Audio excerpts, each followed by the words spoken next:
네, 여러분 안녕하십니까? 네, 가장 빠른 종합뉴스 뉴스큐 시작합니다. 네, 국민의힘 주호영 비대위원장의 직무가 정지됩니다. 국민의힘 비대위 전환에 대해서 절차적인 문제는 없지만 실체적 하자가 있다면서 법원이 이준석 전 대표의 손을 들어준 건데요.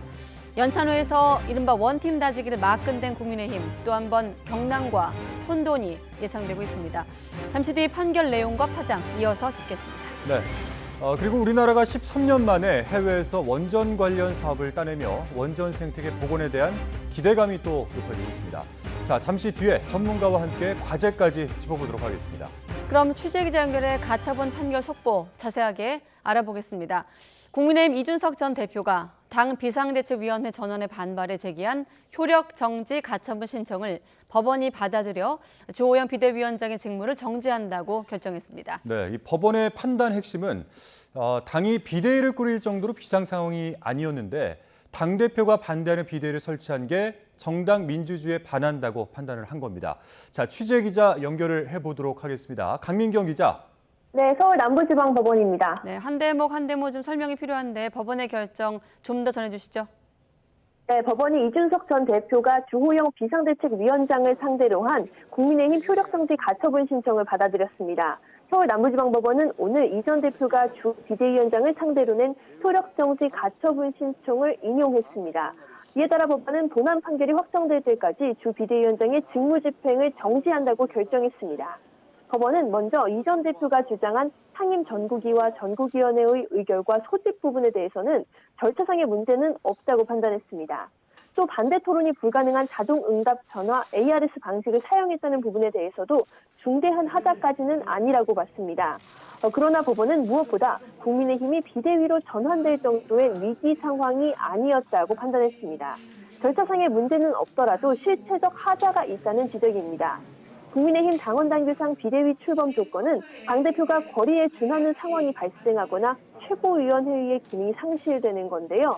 우선 법원은 이 전 대표의 직무 수행이 6개월 동안 정지된 건 당원당규에 나오는 당대표 권리에 준하는 상황이 아니라고 지적했습니다. 또 원내대표가 직무대행으로 일하면서 당을 대표하는 의사결정 역시 문제없이 이루어지고 있었다고 봤습니다. 법원은 비대위 출범의 또 다른 조건인 최고위원회의 기능 상실 역시 받아들이지 않았습니다. 최고위원 중에 일부가 사퇴하더라도 남은 위원들로 최고위의 구성과 운영이 가능한 상황이었다는 겁니다. 법원은 또 통상 비대위는 당대표와 최고위가 합의해서 출범해야 하는데 지금처럼 당대표가 반대하는 상황에서 비대위를 설치한 건 당원의 총의를 반영했다고 보기 어렵고 또 민주적인 질서에도 반한다고 지적했습니다. 자, 그리고 국민의힘이 비대위를 출범시킨 주요 명분이 바로 이 비상 상황이다 이렇게 판단한 거였는데 재판부가 이에 대해서도 구체적인 판단을 내놨죠. 그렇습니다. 결과적으로 법원은 국민의힘이 당 역할을 상실할 만한 외부적인 상황 때문에 비대위를 출범한 게 아니다라고 봤습니다. 일부 최고위원들이 당을 비대위로 전환하기 위해서 고의적으로 비상 상황을 만든 뒤에 비대위를 출범했다고 보는 게 타당하다고 판단한 겁니다. 그러면서 국민의힘의 이런 행동은 당원들의 권리를 침해하고 정당 민주주의에 반하는 행동이라고 결론을 내렸습니다. 법원은 또 주 비대위원장이 전당대회를 열어 새로운 당대표를 선출하게 되면 이 전 대표가 복귀할 수 없게 되면서 회복할 수 없는 손해가 발생할 수도 있다는 점도 지적했습니다. 법원의 이런 결정에 따라 주 비대위원장은 이 전 대표가 낸 본안 판결의 결론이 나올 때까지는 비대위원장의 역할을 할 수가 없게 됩니다. 가처분 신청이 전부 기각될 걸로 보고 비대위 체제 안정화에 초점을 맞춰왔던 국민의힘의 입장에서는 치명적인 타격을 입은 셈입니다. 특히 법원이 절차적 하자를 지적한 게 아니라 비대위를 출범할 명분이 없다면서 이른바 실체적인 하자를 지적한 상황이라서 국민의힘의 입장에서는 다시 비대위를 띄우기도 어려워진 상태입니다. 이런 상황에서 국민의힘이 앞으로 어떻게 위기를 수습해 나갈지 관심이 쏠리고 있습니다. 지금까지 서울 남부지방법원에서 YTN 강민경입니다. 방금 강 기자도 수습을 언급했는데 이렇게 법원이 국민의힘 비대위 전환의 효력정지 가처분 신청을 받아들이면서 여권이 경랑 속으로 빠져들고 있습니다. 네, 당장 권성동 대행체제로의 복귀가 불가피한 가운데 주호영 비대위원장과 국민의힘은 납득할 수 없는 조치다 이렇게 반발했고 그리고 반면에 당내에서는 지도부 책임론도 불거졌습니다. 이준석 전 대표 측은 역사적인 결정이라고 평가를 했는데요. 국회 취재기자 연결해 보도록 하겠습니다. 김태민 기자.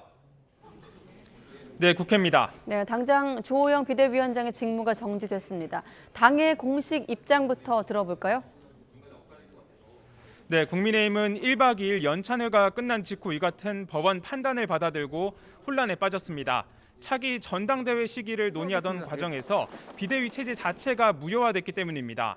한동안 침묵을 지켰던 주호영 비상대책위원장은 서울역에서 YTN 취재진과 만나 법원의 결정을 강하게 비판했는데요. 함께 들어보겠습니다. 매우 당혹스럽고 당의 앞날이 매우 걱정이 됩니다. 우리 당이 당헌 당규에 따라서 구성원들의 뜻을 모아서 비상 상황이라고 규정했는데 법원이 돌연 비상 상황이 아니라고 하는 것이 얼마나 황당한 일입니까? 헌법상 정당 자치의 원칙을 훼손한 것으로 도저히 납득할 수 없는 결정입니다. 오늘 즉시 이의 신청을 했고 항고 등의 절차를 밟아갈 것이며 당의 향후 대처 방안은 내일 열리는 의총을 통해서 정리할 예정입니다. 국민의힘도 공식 입장을 통해 법원 결정이 정당의 자율권을 지나치게 침해하고 있다고 비판하면서 이의 신청을 법원에 접수했습니다.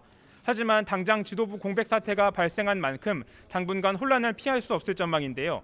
다시 직무대행 역할을 맡게 된 권성동 원내대표는 내일 오후 4시 소속 의원 전원이 참석하는 긴급 의원총회를 소집해 대응 방안을 모색할 예정입니다. 자, 김 기자, 이쯤 되면은 이준석 전 대표 측의 반응도 궁금한데 혹시 취재된 내용이 있습니까? 네, 대표직 복귀의 길이 열린 이준석 전 대표는 아직 별도 공식 일정 없이 입장 표명 방식을 고심 중입니다. 이 전 대표는 오늘 오후로 예정됐던 방송 일정도 취소하고 숙고에 들어간 상태인데요. 이 전 대표 측 법률 대리인단은 입장문을 통해 국민의힘은 법원의 결정을 엄중히 이행하라고 촉구했습니다. 그러면서 비상대책위원장 직무정지뿐 아니라 사퇴하지 않은 최고위원으로 다시 최고위를 구성하라고 요구했습니다. 끝까지 자진 사퇴를 거부했던 김용태 전 청년 최고위원도 권력의 부당한 행보에 맞서 민주주의를 지키고자 했다며 앞으로의 소명과 책임을 숙고하겠다고 밝혔습니다.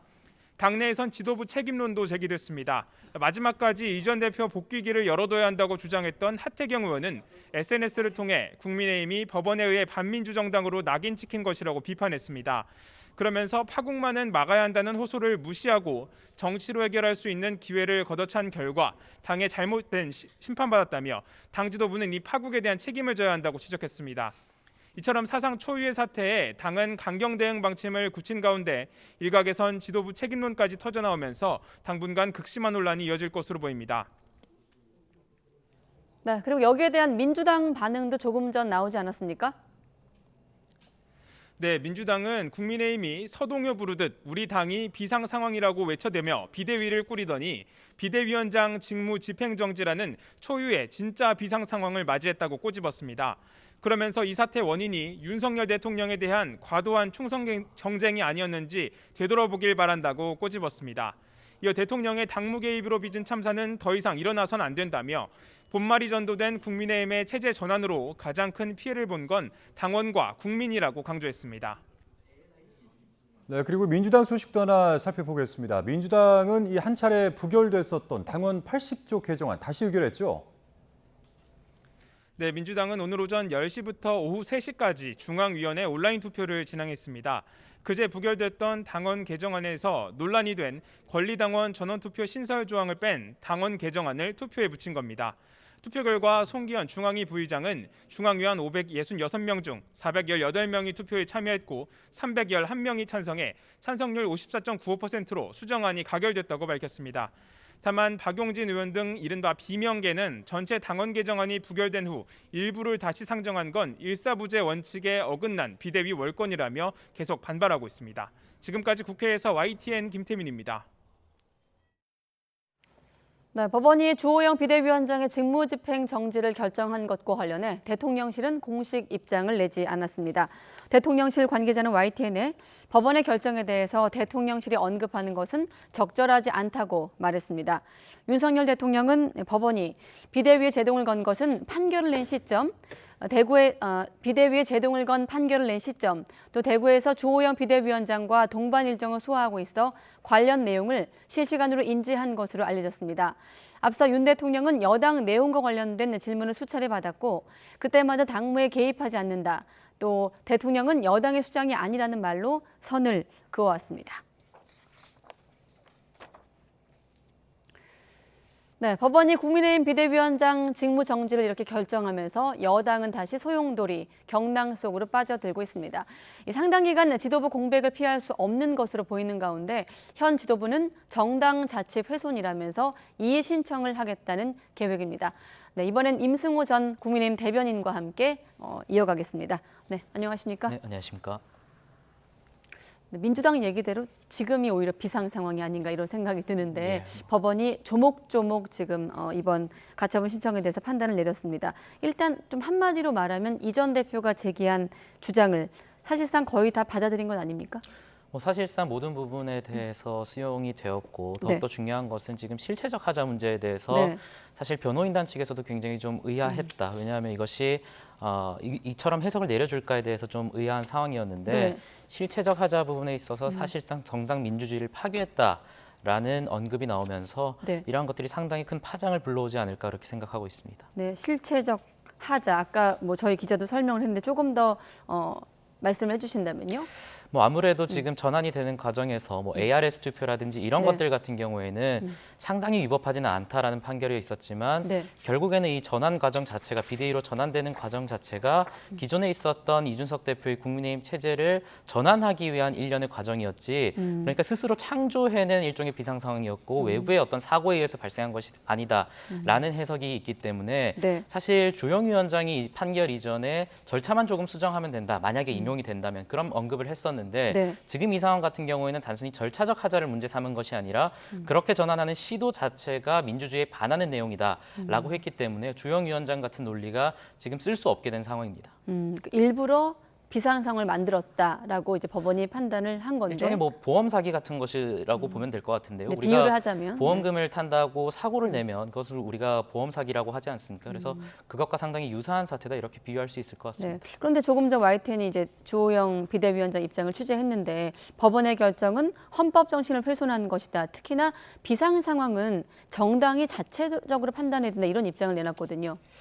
판결문을 정확히 보게 된다면 그 결정문 같은 경우에도 정당의 자율성을 최대한 존중되어야 하나 그 정당의 자율성이라는 것도 헌법이 보장하고 있는 정당 민주주의 안에서 이루어져야 된다. 그런 언급이 있습니다. 그런 차원에서 좀 생각을 해주셨으면 좋겠다라는 생각을 하고 저는 무엇보다도 이준석 대표에 대해서 윤리 결정 이후에 별다른 언급도 하고 있지 않던 이준석 대표에 대해서 윤리 결정을 받아들여야 된다. 선당 후사 자중자애해야 된다라고 하셨던 분들이 본인들 아쉬운 상황이 되니까 적극적으로 이의 신청하겠다. 항고 신청하겠다.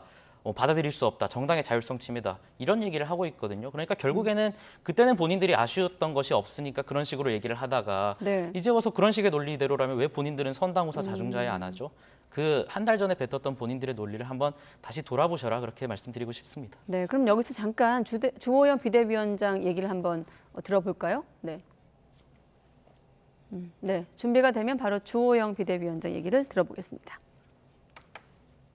당원들의 뜻을 모아서 비상 상황이라고 규정했음에도 불구하고 재판장이 우리 당 비상 상황이 아니라고 결정하는 것이 얼마나 황당한 일입니까? 헌법상 정당 자치의 원칙을 훼손한 것으로 도저히 납득할 수 없는 결정입니다. 오늘 즉시 이의 신청을 했고 항고 등의 절차를 밟아갈 것이며 당의 향후 대처 방안은 내일 열리는 의총을 통해서 정리할 예정입니다. 네, 또 한 번 내일 의총 결과 있고 또 어떤 파고가 있을지 주목되는데 내일 의총을 한번 예상해 본다면 어떤 얘기들이 좀 나올까요? 일단은 사법적 절차에 대해서 지금 언급을 했기 때문에 그 절차는 절차대로 가고 다만 지금 법원에서 확정된 것은 주영 위원장 같은 경우에는 직무를 수행할 수 없는 상태가 되었습니다. 그래서 지금 얘기하는 건 비대위원은 유효하다 이런 식으로 얘기를 하는데 비상 상황이 아니라고 판단을 했는데 존재하지 않는 비상 상황에 대해서 대책을 논의하는 비대위원들이 어디 있겠습니까? 그렇기 때문에 국민의힘에도 최근에 어떤 정무적 판단 능력이 굉장히 떨어졌다라는 비판들이 있긴 하지만 네. 그런 식으로 비대위를 유지하기는 굉장히 힘든 상황이라고 보고 결국에는 지금 권성동 원내대표가 직무대행 체제로 지금 갈 수 있다라는 분석이 높은 상황에서 네. 저는 당원 당규대로 가면 된다라고 생각을 합니다. 직무대행 체제로 가되 네. 김용태 최고위원과 정미경 최고위원 같은 경우에는 아직 사퇴 표명을 안 했던 상태지 않습니까? 네.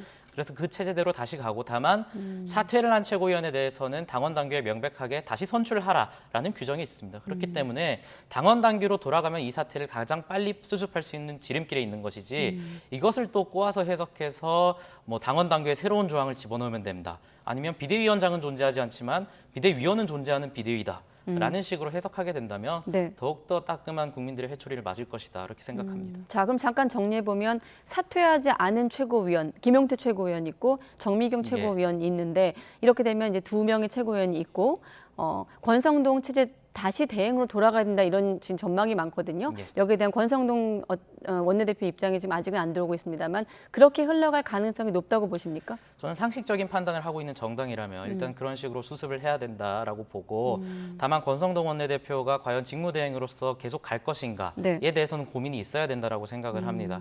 사실 이 과정에서의 문제뿐만 아니라 문자 사태라든지 또 네. 어제 있었던 기자분들과의 술자리 과정에서 있었던 불미스러운 과정 그런 것들을 본다면 과연 직무대행으로서 직무를 대행할 수 있는 상태에 대해서 조금 다시 판단을 해봐야 된다. 그런 과정이 있을 것이라고 봅니다. 자, 마침 이 전 대표가 YTN에 출연해서 가처분이 인용됐을 때를 가정해서 또 책임에 대한 얘기를 하는 게 있거든요. 자, 잠깐 이 전 대표 얘기도 한번 들어보겠습니다. 인용된다는 것은 당내 민주주의가 지켜지지 않았다는 것이거든요. 그러면 아까 말했듯이 상당한 분들이 책임을 져야 될 겁니다. 정치적으로. 그리고 대외적으로는 당이 그런 절차마저 지키지 못하면서 어떻게 입법을 하고 그리고 정치를 하느냐는 비판에 직면할 것이기 때문에 혼란이 올 수밖에 없는 것이고. 자, 이 전 대표가 22일에 출연해서 한 표현은 주도자라는 표현이 있었거든요. 이 사태를 만든 주도자라고 하면 또 우리는 윤핵관을 떠올리게 되는데 어떤 좀 부류들을 말하는 걸까요? 저는 뭐 정확하게 윤핵관이라기보다는 최소한 이 사태에 있어서 네. 책임 있는 분들을 속아내자면 최소한 권성동 원내대표를 비롯한 사퇴 의사를 표명했다가 또 그 의결에는 참여한 일부 최고위원들이라고 생각을 합니다. 네. 사실 결정문을 보게 된다면 굉장히 좀 굴욕적인 얘기일 수 있습니다. 국민의힘 입장에서는 체제의 전환을 위해서 존재하지 않는 비상상황을 만들어냈다라는 것을 지금 사법부로부터 받는 것은 네. 헌법이 보장하고 있는 정당 민주주의 위에 서 있는 정당이 아니라 헌법 위에 지금 서려고 하는 도전하는 정당이다라는 사법부의 판결이 있었던 것에 대해서는 굉장히 지금 굴욕적인 어떤 판단이 있었다 그렇게 보고 네. 이런 굴욕적인 판단이 나왔음에도 불구하고 그 사태에 대해서 책임을 져야 될 분들이 책임을 지지 않고 침묵한다거나 아니면 오히려 계속해서 직무대행 체제를 유지한다면 그것은 그것 자체로 또 다른 파장을 일으킬 것이다 이렇게 봅니다. 네, 지금 당내에서도 아직은 좀 조심스럽고 서로 신중하게 접근하고 있는 것처럼 보입니다만 일단 하태경 의원 같은 경우는 당 지도부의 책임을 언급하기도 했고 반면에 또 장해찬 이사장 같은 경우는 다시 전국위를 열어서 비상 상황을 당원으로 규정하면 된다 이렇게 얘기를 하고 있는데 잠깐 여기서 판결 내용을 좀 덧붙여 질문을 드리면 이번 판결 내용 중에 이 전 대표가 국민의힘을 상대로 최고위, 상임 전국위 의결의 효력을 정지하라며 낸 가처분 신청에 대해서는 내용을 판단하지 않는다고 했거든요. 각하. 요거랑 좀 맞물려 질문 드린다면 어떻게 볼 수 있을까요? 각하 결정 같은 경우에는 사실 변호인단 입장에서는 채무자를 국민의힘으로 설정할 것인지 소송 대상을 국민의힘으로 설정할 것인지 예. 주호영 위원장으로 설정한 것인지에 대해서 판단이 필요했고 일단 둘 다에 대해서 신청을 해보고 난 다음에 한 분에 대해서 인용이 되면 그것은 이준석 대표 측 이준석 대표 측 변호인단 입장에서는 네. 만족스러운 결과를 이끌어내는 것이라서 각하 결정에는 크게 의미를 둘 필요가 없다 그렇게 보고 네. 또 장해찬 이사장 같은 경우에는 지금 전국위를 열어가지고 비상 상황을 다시 규정을 하자 이런 식으로 얘기를 하는데 네. 당원 당규가 무슨 점심 메뉴 바꾸는 것도 아니고 이런 식으로 사태가 있을 때마다 바꿔서 이렇게 대처를 하는 것이 또 다른 헌법에 보장하고 있는 정당 민주주의를 파괴하는 거거든요. 네. 결국에는 만약에 규정을 하고 또 다시 개정을 한다 하더라도 소급 적용의 원칙도 있습니다. 네. 그런 식으로 개정을 해서 개정 전에 있었던 일들에 대해서 적용을 하자라고 말을 하는 것이 얼마나 헌법 아래에 있는 그리고 헌법의 판단을 받고 있는 정당과 정당인 그리고 공익법인의 어떤 이사장으로서 부끄러운 얘기인지 좀 아셔야 될 것 같습니다. 알겠습니다. 아무튼 이번 판결로 주호영 비대위원장의 직무는 정지가 됐고 앞으로 당을 어떻게 꾸려갈 것인가를 결국 이번 판단의 어떤 법원 판단을 놓고 좀 예상해 볼 수밖에 없는 상황인데 다시 한번 좀 중요한 부분이기 때문에 질문 드리면 아까 권성동 대행 얘기도 했는데 직무 대행을 다시 맡게 되는 상황 앞으로 좀 당의 기능이라고 해야 될까요? 좀 예상해 본다면 최고위 포함해서? 뭐 저는 지금 국민의힘이 최대한 빠르게 내용을 수습하는 방법은 일단 본인들이 얘기한 대로 선당후사 자중자애 하시고 법원의 어떤 본인들이 그렇게 얘기하지 않았습니까? 네. 왜 지금 정치적으로 해결해야 될 문제를 사법부로 끌고 가느냐? 본인들은 지금 아쉬우니까 지금 사법부로 굉장히 빠르게 끌고 가고 있어요. 그러니까 저는 정상적인 판단을 하고 있다면 네. 권성동 직무대행 체제로 있었던 과거의 상태로 돌아가되 권성동 직무대행 스스로 이러한 사태에 대해서 좀 책임을 지는 자세를 보여야 된다라고 생각을 하고 부족했던 최고위원 같은 경우에는 방금 말씀드린 대로 당원 당규에 따라서 새로 선출을 하면 당원 당규에 따라가면 되는 겁니다. 근데 지금 그 상황에서 이것을 이준석 전 대표 한 분을 지금 배제하자고 또다시 장해찬 이사장이 말하는 것처럼 개정을 하게 된다면 이것은 다시는 풀 수 없는 꼬인 실타래를 만들어가는 것이라고 그렇게 봅니다. 네, 결과가 이렇게 나왔기 때문에 좀 시간을 돌려서 이렇게 한번 질문 드려보면 지금 하태경 의원 같은 경우도 그렇고 지금 임승호 전 대변인 같은 경우도 정치적 해법을 좀 거부했다 이렇게 들리거든요. 만약에 시간을 돌린다면 어떤 식으로 좀 해결했으면 이 상황까지 오지 않았을까요? 저는 이준석 대표의 징계 절차부터 따져야 된다고 보는데요. 이 사태가 벌어졌던 것은 결국에는 윤리 징계로부터 시작되었습니다. 그때 네. 당시에 윤리의 결정을 보게 된다면 수사기관과 속도를 맞추지 않고 수사기관에서 별다른 증거가 나오지 않았는데도 무리하게 지금 당원권 정지라는 굉장히 강한 처분을 내렸고 네. 그 사태부터 일종의 문자 사태 같은 것은 일종의 양념 같은 것이었고요. 그런 것들이 지금 1년으로 계속 벌어지고 있는 것이기 때문에 저는 국민의힘이 애초부터 윤리 징계에 대해서 상당히 좀 유보하고 수사기관과 속도를 맞춰가는 방향으로 갔으면 이러한 일들은 벌어지지 않았을 것이다라고 보고 네. 지금 와서 이제 당의 대처라는 것을 생각해 보면 결국에는 이러한 사태의 시발점이 된 그 징계 절차에 대해서 당원들이 모여가지고 그리고 국회의원들이 모여가지고 과연 그것이 적절한 절차였나, 과연 수사기관의 적절한 어떤 속도를 맞춰가는 것이었냐에 대해서 고민을 해봐야 될 것 같은데 지금 국민의힘의 판단 능력으로 봤을 때는 그런 일들은 벌어지지 않을 것 같습니다. 네, 국민의힘의 판단 능력을 짚어주셨고 자. 이준석 전 대표 측 입장을 잠깐 정리해보면 이번 결정을 엄중히 이행해야 된다면서 비대위원장 직무는 정지해야 된다.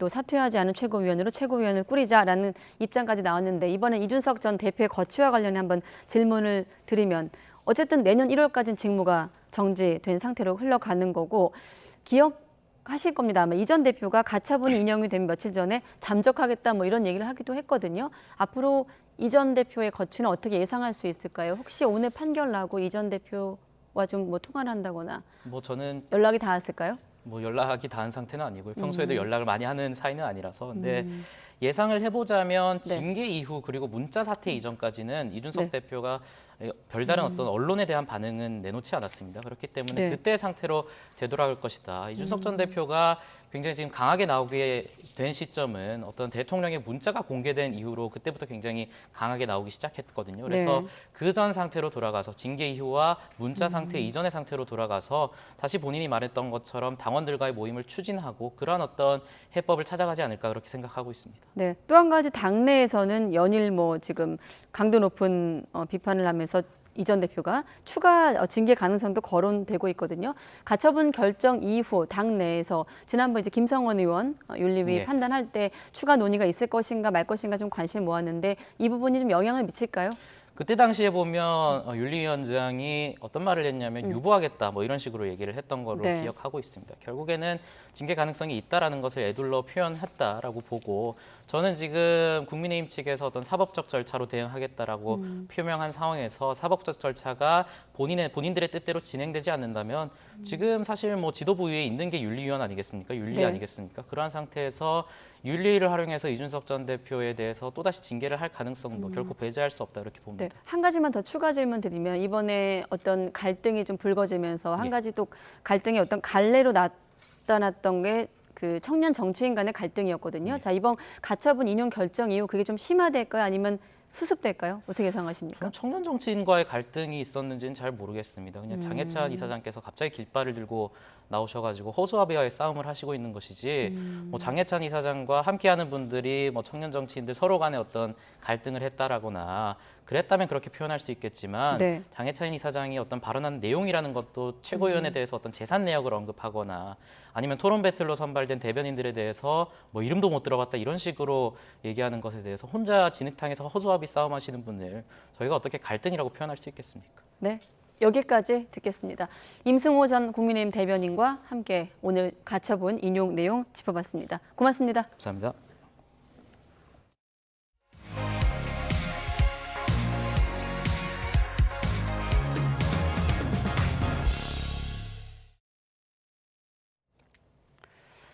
네, 새 정부 고위 공직자들의 재산이 처음으로 공개가 됐습니다. 윤석열 대통령은 취임 후 모두 76억 4천만 원에 가까운 재산을 신고했는데 그 가운데 김건희 여사의 재산이 71억여 원에 이르는 것으로 나타났습니다. 또 김소영 금융위원회 부위원장은 292억여 원으로 가장 많은 재산을 신고했습니다. 먼저 김세호 기자입니다. 윤석열 대통령이 취임 후 처음으로 공개한 재산은 모두 76억 4천만 원. 지난 3월 중순 대선 후보로 중앙선관위에 신고한 액수보다 1억여 원 줄었습니다. 공개된 재산은 윤 대통령 본인과 김건희 여사 명의의 재산을 합한 액수인데 윤 대통령의 재산은 예금 5억 2,590여만 원인데 비해 김 여사의 재산은 부동산을 포함해 71억 1,400여만 원으로 재산 신고액의 대부분을 차지했습니다. 대통령실 주요 참모 13명의 재산도 공개됐는데 평균 34억 3천만 원으로 집계됐습니다. 가장 많은 재산을 신고한 참모는 김태효 안보실 1차장으로 120억 6천여만 원의 재산을 보유한 것으로 나타났습니다. 주요 재산 내역으로는 본인 명의의 아파트와 해외 배우자 명의 아파트, 서울 시내 소재한 상가 등이었습니다. 김태효 1차장은 이번에 공개된 고위 공직자 재산 순위에서도 3위를 기록했습니다. 이어 안상훈 사회수석이 64억 4천만 원, 김성한 국가안보실장이 51억 7천만 원, 김대기 비서실장이 48억 1천만 원을 각각 신고했습니다. 새 정부 출범 첫 달에 임명된 장 차관급 공직자의 평균 재산은 46억 원이었습니다. 이 가운데 한덕수 국무총리는 85억 원을 신고했는데 예금액이 51억 8천만 원으로 대부분을 차지했습니다. 또 김소영 금융위원회 부위원장은 총 보유재산 292억 499만 원을 신고해 이번에 공개된 윤석열 정부의 고위공직자 가운데 재산이 가장 많았습니다. 이 밖에 문재인 전 대통령은 지난 5월 기준 25억 6천만 원의 재산을 신고했는데 예금 자산이 8억 원 늘었습니다. 문 전 대통령은 예금액이 증가한 건 경남 양산시 매곡동 토지와 주택의 매매, 근로소득 등에 따른 것이라고 신고했습니다. YTN 김세호입니다. 네, 그런데 이번에 공개된 공직자들 재산을 봤더니 총 자산 가운데 현금을 많이 갖고 있는 공직자가 많았습니다. 함께 보시죠. 장차관급 51명 가운데 9명은 총 재산에서 현금 비중이 40%가 넘었고요. 대통령실 소속 13명의 공직자 가운데 6명도 예금을 40% 넘게 보유하고 있었습니다. 현금 보유 비중이 가장 높은 공직자는 누굴까요? 네, 바로 이종호 과학기술부 장관입니다. 총 재산 160억 4천만 원 정도의 74.8%, 약 4분의 3이 현금이었습니다. 120억 원 정도였고요. 자, 그 다음으로 한화진 환경부 장관, 또 이창양 산자부 장관, 한덕수 국무총리가 현금 부자 뒤를 잇고 있습니다. 총 자산의 60%가 넘고 있죠. 올해 들어 예금 비중이 늘어난 공직자도 눈에 띄는데요. 김현숙 여가부 장관은 지난 4월 인사청문회 당시 공개한 재산보다 7천만 원 정도 증가했는데 그 가운데 4천만 원 정도가 본인 명의 예금인 것으로 확인됐습니다. 한국은행이 어제 기준금리를 또 올리면서 1년 전 0.5%에서 2.5%로 5배가 된 상황. 이 금리 상승기 속 현금 선호 분위기는 공직자들 자산만 봐도 쉽게 알 수가 있습니다. 네, 한국은행이 어제 기준금리를 발표했죠. 대내외 경제 상황이 좋지 않은 가운데 이번에도 기준금리가 인상되면서 경기 침체에 대한 우려가 커지고 있습니다. 이자에 허덕이는 대출자의 시름도 더 깊어질 것으로 보입니다. 강희경 기자입니다. 치솟는 물가를 잡기 위해 한국은행이 이번 달에도 기준금리 인상 카드를 꺼내들었습니다. 빅스텝은 피했지만 사상 처음으로 4차례 연속 기준금리를 올린 겁니다.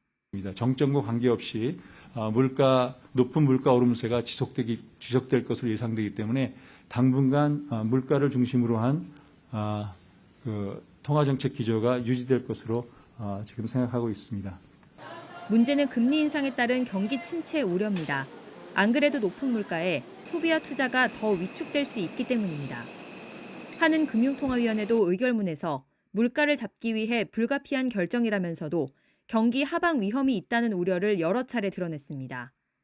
지금처럼 부채가 많은 상황에서 기준금리가 0.25%포인트 오르면 경제 성장률이 최대 0.15%포인트 하락한다는 분석 결과도 있습니다. 올해 경제 성장률 전망치는 이미 2.7%에서 2.6%로 하향 조정됐습니다. 올해 말 내년으로 갈수록 경기 침체에 대한 우려가 커질 것으로 예상됨에 따라서 향후에 추가적인 금리 인상 폭은 점차 줄어들거나 어려움이 있을 것으로 예상이 됩니다. 눈덩이처럼 불어나는 대출이자도 골칫거리입니다. 지난해 8월 이후 기준금리는 연 0.5%에서 2.5%로 뛰었습니다. 가계대출 잔액을 고려할 때 대출금리가 기준금리 인상 폭만큼만 오른다 해도 1년간 대출자들이 더 부담해야 하는 이자 규모는 27조 원이 넘는 것으로 추산됩니다. 부동산 시장이 위축이 되면서 대출금리 문제, 변동금리 대출을 하신 분들이 많은데 이 변동금리 대출에 대해서 이런 분들이 피해를 볼 가능성이 있기 때문에 어려워지는 경제 여건 속 물가 상승 압력도 여전해 고물가와 고환율, 고금리로 불리는 이른바 3고 현상의 굴레는 당분간 벗어나기 힘들 거란 우려가 나옵니다. YTN 강희경입니다. 최근 원달러 환율 상승을 두고 정부가 투기적 움직임에 대응하겠다고 밝혔습니다. 방기선 기획재정부 1차관은 오늘 거시경제금융회의에서 최근 원화 약세는 한국 경제의 기초 여건에 대한 신뢰 문제보다 글로벌 달러화 강세 등 주로 대외 요인에 근거한다며 원화뿐만 아니라 여타 주요 통화도 약세를 보이고 있다고 진단했습니다. 다만 외환 시장 심리에 한 방향 쏠림이 확대될 우려가 있는 만큼 시장에 쏠림이 발생하거나 투기적 움직임이 확대될 경우 적기에 시장 안정 조처를 하겠다고 덧붙였습니다. 네, 한국은행이 사상 처음으로 기준금리를 4차례 연속 인상하면서 부동산 시장에도 적지 않은 영향을 미칠 것으로 보입니다. 네, 안 그래도 차갑게 식은 부동산 시장이 더욱 냉각될 가능성이 커 보이는데요. 경제부 조태원 기자와 기준금리 인상 여파에 관해서 이야기 오늘 나눠보도록 하겠습니다. 어서 오시죠. 네, 안녕하세요. 앞서 강희경 기자가 리포트 말미에서 3고 현상의 굴레에서 당분간 벗어나기 어렵다라고 했는데 이 상황에서 기준금리는 또 올라갔습니다. 앞으로 또 추가 인상 가능성까지 있는 거죠? 그렇죠. 말씀 앞에도 나왔지만 한국은행이 4차례 연속으로 기준금리를 올렸는데 네. 이게 사상 처음 있는 일입니다. 1년에 금토회가 8번 있는데 그중에서 4번을 연속으로 올린 거거든요. 이 기간 동안의 기준금리가 1.25%포인트나 올랐어요. 이렇게 올린 거는 여전히 높은 소비자 물가가 가장 큰 영향을 미쳤다고 봐야 되는데 어제 한국은행이 이걸 발표하면서 올해 물가 상승률 전망치를 4.5%에서 5.2%로 엄청나게 높였습니다. 이게 얼마나 높은 거냐 감이 잘 안 오실 텐데 물가라는 건 너무 올라도 너무 안 올라도 문제가 생기기 때문에 일반적으로 선진국은 한 연 2% 정도가 이상적이다 이렇게 보거든요. 이렇게 보면 어마어마하게 높은 수준이라고 볼 수 있겠고요. 그렇기 때문에 이 기준금리를 높인 건데 그럼 앞으로 어떻게 될 것이냐. 지금 금토회가 2번 남아 있습니다. 오늘 10월 그리고 11월 이렇게 2차례가 남아 있는데 어제 이창용 총재가 설명회를 하면서 연말에 기준금리가 2.75%에서 3%가 될 것으로 전망하는 거는 합리적인 전망이다 이렇게 설명을 했거든요. 그렇다면은 최소한 한 차례 아니면 2차례 더 기준금리를 올릴 가능성이 크다라고 볼 수 있겠습니다.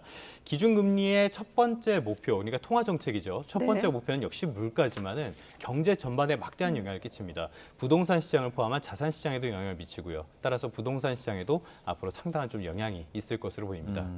최근 최근에 이제 강남 3구를 비롯해서 뭐 전반적인 예. 부동산 하락세가 이어지고 있는데 요즘에는 그야말로 뭐 거래 절벽을 넘어서 거래 실종이다 이런 이야기까지 네. 나오고 있는 것 같습니다. 관련해서 상황 어떤가요? 이거 가장 쉽게 볼 수 있는 거는 이제 한국부동산원이 매주 부동산 가격 동향을 조사해서 발표를 하는데요. 지금 나오고 있죠. 네. 보면은 전국이 마이너스 0.14%입니다. 그러니까 한 주 만에 0.14%나 떨어진 거예요. 굉장히 좀 많이 떨어진 걸로 볼 수 있는데요. 서울은 0.11%가 하락했습니다. 이게 2019년 3월 이후에 3년 5개월 만에 가장 큰 낙폭이었고 13주 연속 하락세이기도 해요. 경기와 인천 낙폭이 더 컸는데 그래서 지금 수도권이 전체적으로는 마이너스 0.18%가 나왔습니다. 이게 9년 7개월 만에 가장 큰 낙폭이었습니다. 그리고 조금 전에 그 거래 절벽 말씀하셨는데요. 조금 전에 자료를 찾아보니까 지금까지 그러니까 오늘까지 신고된 서울 아파트 거래가 218건에 불과하더라고요. 이게 거래 기간이 30일이기 때문에 아직 이번 달이 다 끝나지도 않았고 거래 기간 신고 기간도 남아 있어서 전부 다 집계된 건 아니지만 지난해 8월에 4,000건이 넘었거든요. 네. 이거랑 비교하면은 뭐 엄청나게 말씀하신 대로 거래 실종에 실종이다. 가깝다. 네, 이렇게도 예. 볼 수 있을 정도로 거래 절벽 현상은 계속 이어지고 있다고 볼 수 있겠습니다. 네, 거래 절벽, 뭐 거래 실종까지 얘기했습니다만 그렇다면 최근에 일기 신도시 정비 사업을 둘러싼 논란도 좀 영향을 미쳤다고 볼 수 있을까요? 아까 자막에는 실망 이런 표현도 있던데. 실망스러웠겠죠. 네. 네, 지난 16일에 8.16 대책이 나왔습니다. 윤석열 정부가 출범한 이후 첫 번째 부동산 대책이었는데 네. 핵심 내용은 대규모 공급을 5년 동안에 지속하겠다. 270만 가구로 이야기를 했거든요. 이 내용 중에 또 하나가 있었던 게 일기 신도시 정책이었습니다. 사실 이번에 기대가 컸는데 네. 제가 이 자료를 여러 번 봤거든요. 예. 근데 자료에 나오는 내용은 올해 하반기부터 연구 용역을 거쳐서 2024년에 도시 재창조 수준의 플랜을 만들겠다. 이 정도가 전부였어요. 네. 그러다 보니까 좀 실망이 있었던 것으로 보입니다. 일기 신도시가 뭐 일산, 분당 같은 곳들을 말하는데 노태우 정부 때인 1992년부터 입주가 시작됐으니까 지금 입주 30년이 지났거든요. 그만큼 도시가 노후화됐고 정비할 필요성이 있었습니다. 그리고 윤석열 대통령이 후보 시절에 그런 것들을 계속 공약을 했었기 때문에 기대감도 컸었던 상황이고요. 그런데 생각보다 더 늦어지고 구체적인 내용도 없다 보니까 아무래도 좀 실망 매물이 나왔다 이렇게 볼 수 있겠습니다. 그래픽을 하나 준비했는데요. 예. 아까 전에 보여드렸던 그 이번 주에 부동산 가격 동향 말고 지역별로 한번 정리를 해봤는데 네. 지금 보시면 나오지만 일산 신도시가 있는 고양시가 0.12% 떨어졌고요. 나머지들도 지난주에 비해서 낙폭을 대폭 확대하는 모습을 보였습니다. 그러니까 실망 같은 것들이 겹치면서 전반적인 부동산 시장에 이 부진에도 영향을 미쳤다라고 볼 수 있겠습니다. 그렇군요. 근데 이런 어떤 주택 거래 실종 예. 이런 현상이 비단 우리나라만의 문제는 아닌 것 같아요. 그러니까 네. 미국만 보더라도 8년 만에 신규 주택 매매가 최저치였고 네네. 뭐 이런 데이터들이 지금 나오고 있는 것으로 알고 있거든요. 맞습니다. 예. 미국에 있는 모기지, 그러니까 주택담보대출 분석 회사에서 내놓은 자료인데요. 지난달 미국의 주택 가격이 한 달 전보다 0.77%나 급락했다고 합니다. 이게 3년 만에 처음으로 하락한 건데 네. 낙폭을 봤을 때는 2011년 1월 이후에 11년 만에 가장 큰 낙폭을 보였습니다. 이 미국 주택 가격이 하락한 이유도 우리랑 비슷합니다. 코로나19 극복을 위해서 기준금리를 대폭 낮춰서 시중에 자금을 대폭 공급을 했죠. 네. 이런 그 자금들을 걷어들이고 또 단기간에 너무 빠르게 올랐기 때문에 고점론도 이렇게 확산이 되면서 전반적인 부동산 시장이 지금은 타격을 받고 있다 이렇게 볼 수 있겠는데요. 실제로 미국의 상무부 자료를 한번 봤더니 지난달에 주택 판매가 51만여 채였습니다. 이게 2016년 1월 이후 8년 6개월 만에 가장 적은 수준이었고요. 다른 나라도 뭐 비슷비슷합니다. 호주 신문을 오늘 봤는데요. 보니까 시드니의 주택 가격이 최초 호가보다 평균 6.7% 낮은 정도로 거래되고 있더라. 이런 보도도 있는 걸 봐서는 네. 좀 세계적인 현상이라고 볼 수 있겠습니다. 그러네요. 그렇군요. 이번 주에 어떤 경제 전문가가 이 자리에서 이번 올해 2022년 하반기는 침체 시대다 이렇게 네. 좀 규정을 하기도 했는데 아무래도 기준금리 인상으로 경기 침체 가능성은 점점 더 커지고 있는 상황인데 전반적인 좀 기준금리 인상이 부동산 시장에 미칠 영향 좀 큰 틀에서 설명해 주신다면요. 일단 경기도 침체일 것 같고요. 부동산도 침체가 아닐까 볼 수 있겠습니다. 네. 아까도 말씀을 드렸는데 한국은행 그러니까 각국의 중앙은행들이 기준금리를 결정할 때 통화 정책을 결정할 때 가장 우선순위에 두는 거는 역시 물가입니다. 그리고 나머지는 뭐 금융 안정, 우리나라 하는 법에는 없습니다만 네. 일자리 같은 것들 이런 것들을 중요하게 보거든요. 그러니까 부동산은 우선순위는 아니라는 뜻입니다. 그렇다고 해서 부동산에 영향을 안 미치느냐? 그건 아니에요. 기준금리는 경제 전반에 영향을 미치니까요. 지난해 우리가 집을 살 때 현금으로 사는 경우는 없잖아요. 다들 은행 빚을 내고 집을 사게 되는데 네. 이자 부담이 커졌다는 뜻이니까 아무래도 집을 사기에 좀 꺼려질 수밖에 없겠죠. 그렇기 때문에 이 기준금리 인상 추세가 계속 이어지고 있는 지금 상황에서는 부동산 시장의 침체도 조금 더 길게 이어질 가능성이 크다고 봐야 될 것 같습니다. 말씀하셨던 거래 절벽 현상도 더 이어진다고 봐야 될 것 같고요. 네. 또 하나 이 부동산 시장의 선행 지표라고 보는 게 하나 있는데요. 부동산 법원 경매 시장을 선행 지표로 많이 보곤 합니다.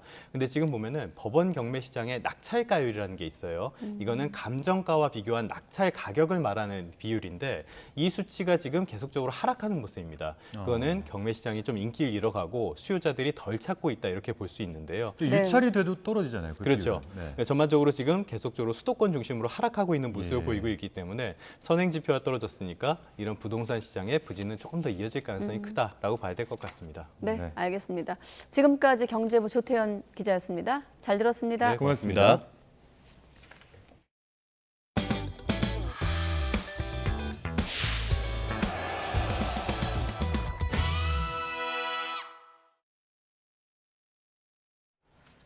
네, 경기 성남시에 있는 한 초등학교 옹벽에 균열이 생기고 건물 누수가 발생하면서 붕괴 우려가 제기되고 있습니다.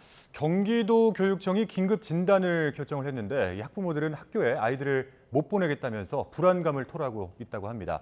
자, 이곳에 저희 취재 기자가 또 나가 있습니다. 연결을 한번 해보도록 하겠습니다. 임성재 기자. 성남 제일초등학교에 나와 있습니다. 네, 지금 임 기자 뒤로 초등학교를 둘러싼 옹벽 같은 게 보이는데 직접 현장에 가보니까 눈으로 확인될 정도입니까? 네, 걸으면서 설명드리도록 하겠습니다. 제 옆에 있는 게 문제가 된 석축입니다. 성인 남성의 키높이를 훌쩍 넘고 이 돌과 시멘트로 된 옹벽입니다. 이 옹벽 위에는 학교 운동장과 건물 등이 위치해 있는데요.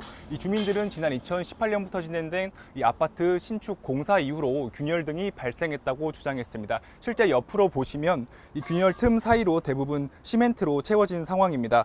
일부 옹벽에는 하부에서 상부까지 시멘트 자국, 즉 균열이 길게 이어져 있습니다. 상황이 이렇다 보니 학부모들의 불안감은 이만저만이 아닙니다. 직접 들어보겠습니다. 아무런 조치가 안 돼 있었거든요. 이런 안전장치도 없었고 아이들이 저 뒤에서 줄넘기를 하고 있었고 불안해서 이제 부모님들이 월요일날 못 보내신 거예요. 지난 19일 개학한 초등학교는 오늘도 유치원을 포함한 전교생 400여 명 가운데 100여 명이 등교하지 않았습니다. 문제는 석축만이 아닙니다. 지난 5월에는 석축이 학교 별관 건물에도 원인을 알 수 없는 누수가 발생했고 현재도 곳곳에 균열이 가 있습니다. 지난 2011년 7월 서울 우면산 산사태 등을 예견한 이수곤 서울시립대 토목공학과 전 교수도 이 석축 붕괴 가능성이 있다고 경고했는데요. 이 전 교수는 단순히 틈을 시멘트로 채우는 게 아니라 전면 보강 공사가 필요하다고 지적했습니다. 그 원인으로는 크게 두 가지를 꼽았는데요. 이 석축과 학교 건물 자체가 1970년에 지어져 과거공법이 쓰였을 뿐 아니라 이 50년이 넘을 정도로 노후화됐다는 점입니다. 또 지난 2018년부터 학교 주변으로 2000여 세대 규모 아파트 공사가 지어지면서 아무래도 크고 작은 영향을 끼쳤다고 보는 게 합리적 추정이라고 설명했습니다. 석축 균열난 거하고 건물의 균형을 한 거하고 연결성이 있기 때문에 석축하고 건물의 집안을 아우르는 정밀한 지질 조사와 사면 안전성 검토가 필요합니다. 학교 측은 매년 시행하는 진단 결과 안전성에 문제가 없다고 밝혔었지만 논란이 이어지자 최근 경기도교육청이 직접 나서 긴급 정밀안전 진단을 준비하고 있습니다. 지금까지 성남 제일초에서 YTN 임성재입니다. 인천역 인근에서 집안 침하 현상이 나타나서 철도 당국이 긴급 보수에 나섰습니다. 국가철도공단은 최근 인천역 광장 인근 환기구 세 군데에서 크고 작은 집안 침하 현상이 발생했다며 오늘부터 인력 10여 명을 투입해 긴급 보수 작업을 하고 있다고 설명했습니다. 또한 다음 주부터는 합동조사반을 구성해 집안 침하 원인이 무엇인지 파악할 예정입니다. 철도공단은 지난 8일 집중호우 이후 집안 침하가 심해진 건 사실이지만 그 전부터는 문제가 있었다는 주민 진술이 있었다며 정확한 원인을 분석하고 있다고 밝혔습니다.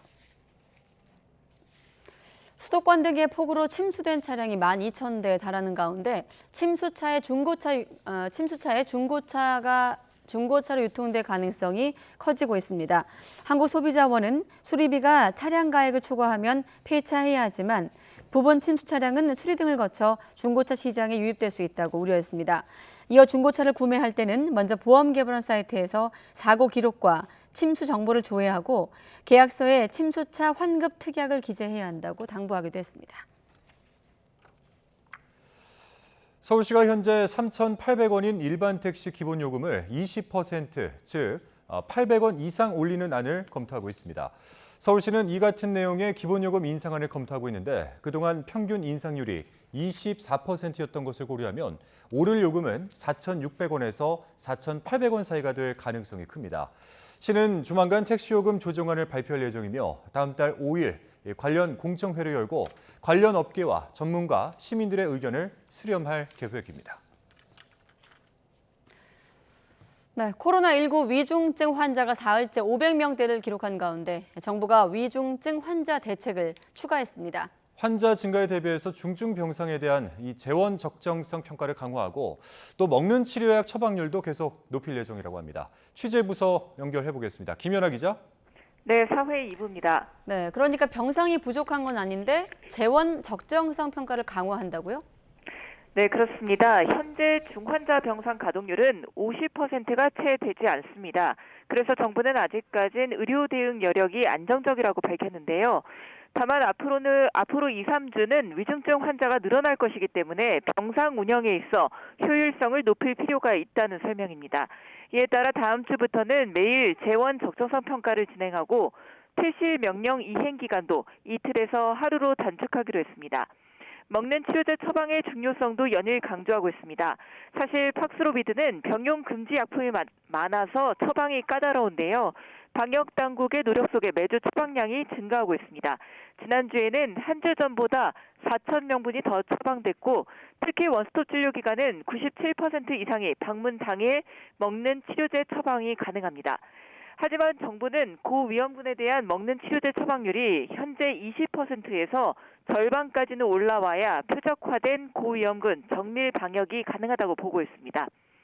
오늘 코로나 발생 현황을 보면 신규 확진자는 10만 1천여 명으로 전주보다 3만 명 넘게 줄었고 위중증 환자는 575명으로 넉 달 만에 최다입니다. 사망자는 81명 발생했습니다. 지금까지 사회 2부에서 YTN 김연아입니다. 네, 미국 인플레이션 감축법 통과로 한국산 전기차가 보조금 혜택에서 제외된 가운데 국무부 방문차 미국을 찾은 국회의원들이 미국 정부의 강한 우려의 뜻을 밝혔습니다. 미 행정부 주요 인사들은 한국 내 우려와 분노를 잘 알고 있다면서도 당장 해법을 찾긴 어렵다는 입장을 보였습니다. 워싱턴 권준기 특파원이 취재했습니다. 미국 국무부가 마련한 한일 의원단 초청 프로그램 참석차 지난 주말부터 미국을 찾은 여야 의원들. 웬디 셔먼 국무부 부장관을 비롯해 백악관과 국방부 등 미 행정부 주요 인사들을 두루 만났습니다.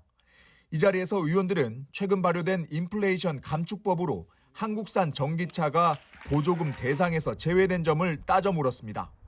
미 행정부 인사들은 한국 분위기를 잘 알고 있다고 답했습니다. 지금 상황을 잘 알고 있고 예의주시하고 있다. 한국의 분노, 앵거라는 표를 썼는데 분노에 대해서도 잘 알고 있다. 또 이 법이 상호주의를 원칙으로 하는 WTO, FTA 규범에도 위배된다며 우리 기업이 미국에 전기차 공장을 세울 때까지 법 적용을 유예해달라는 의견도 전달했습니다. 하지만 미 행정부 인사들은 의회가 통과시킨 법을 행정부에서 간섭할 수 없다며 당장 해법을 찾긴 어렵다는 입장을 보였습니다.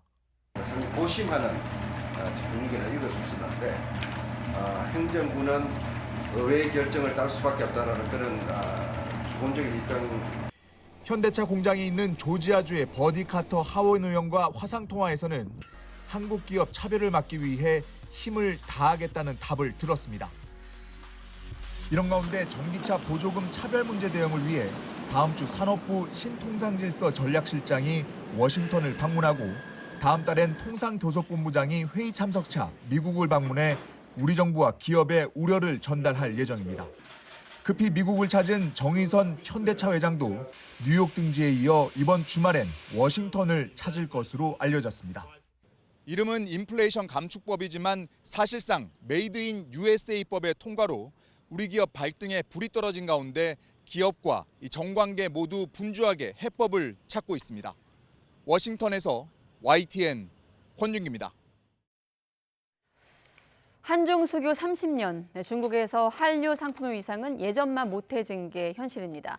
특히 14억 인구의 중국을 하나의 시장으로 볼 게 아니라 지역이나 소비 특성별로 쪼개서 접근하는 이른바 맞춤 전략이 필요한 때라는 지적입니다.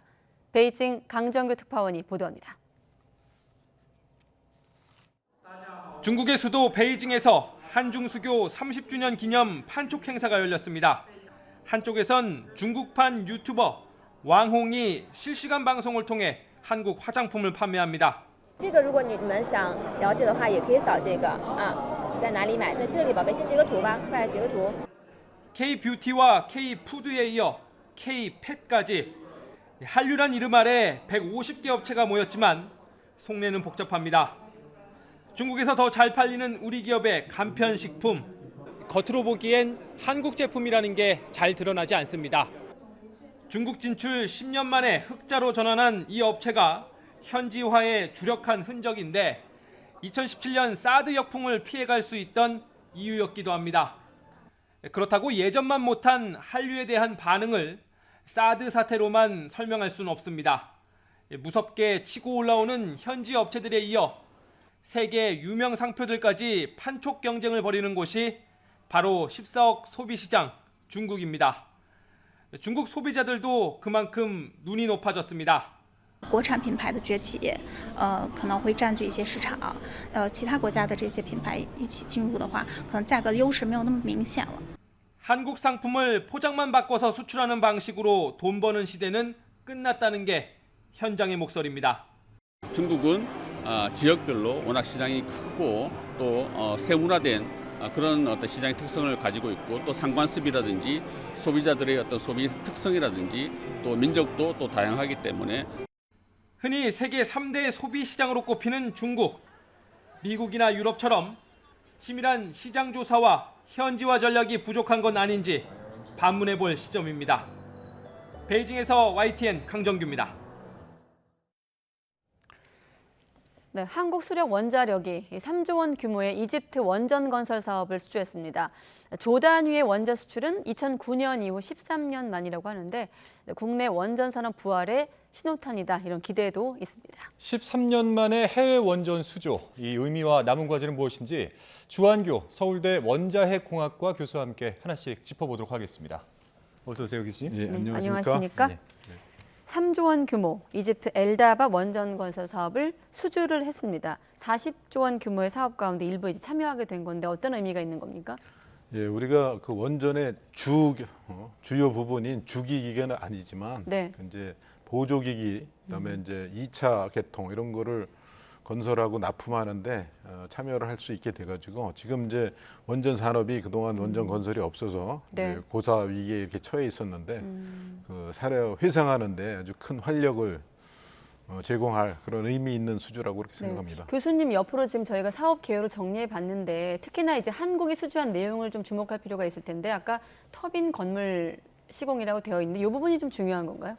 그렇죠. 네. 터빈 이제 원자로에는 저 도움 같이 생긴 그 원자로 네. 건물이 있고요. 그 옆에 터빈 건물이라고 있습니다. 거기서 이제 터빈을 돌려서 발전을 하는데 원자로에 있는 원자로, 뭐 전기 발생기 이런 게 주기기고, 네. 그 이제 터빈에도 이제 터빈과 발전기가 주기기인데 그거 말고도 여러 뭐 펌프라든지 밸브라든지 탱크라든지 뭐 네. 파이프라든지 또 뭐 공조 설비 이런 것들이 많잖아요.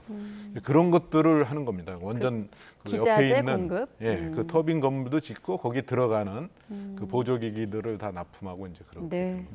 그러니까 이 터빈 건물 공사 방금 말씀하셨던 이제 그런 부분이기 때문에 또 일각에서는 이게 이제 건물 공사로 보는 지적도 있는 것 같더라고요. 예, 그게 이제 오해인데요. 건물만 하는 게 아니고 그 안에 들어가는 제반 설비를 이제 거기 기기가 많거든요. 보조기기들. 그런 것들을 이제 국내 그게 이제 우리가 이제 그런 그 원전 설비 공급망 이런 게 완벽하게 갖춰져 있기 때문에 러시아가 이제 그런 걸 보고서 우리나라 그에서 이제 납품을 받을 수 있도록 그렇게 이제 준 거죠.